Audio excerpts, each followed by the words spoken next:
బకాయిలు చెల్లించడంలో ఆర్టీసీ యాజమాన్యం చేస్తున్న జాప్యంపై ఆ సంస్థ విశ్రాంత ఉద్యోగులు తీవ్ర ఆందోళన వ్యక్తం చేశారు.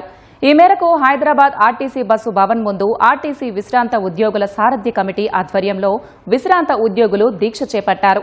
యాజమాన్యం తమ బకాయిలను మర్చిపోవాలనే విధంగా వ్యవహరిస్తోందని విశ్రాంత ఉద్యోగుల సారథ్య కమిటీ ప్రతినిధి చంద్రారెడ్డి ఆవేదన వ్యక్తం చేశారు. ఆర్టీసీ అభివృద్ధిలో తమ వంతు కృషి చేసిన విశ్రాంత ఉద్యోగులకు బకాయిలు చెల్లించాలనే కనీస ఆలోచన యాజమాన్యానికి లేకపోవడం విచారకరమని చెప్పారు.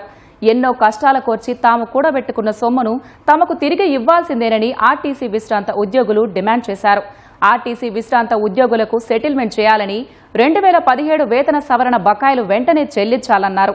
ఆర్టీసీ యాజమాన్యం విశ్రాంత ఉద్యోగుల సమస్యల పరిష్కారంలో అనుసరిస్తున్న నిర్లక్ష్య వైఖరి వీడకపోతే తమ పోరు ఉధృతం చేస్తామని విశ్రాంత ఉద్యోగులు హెచ్చరించారు.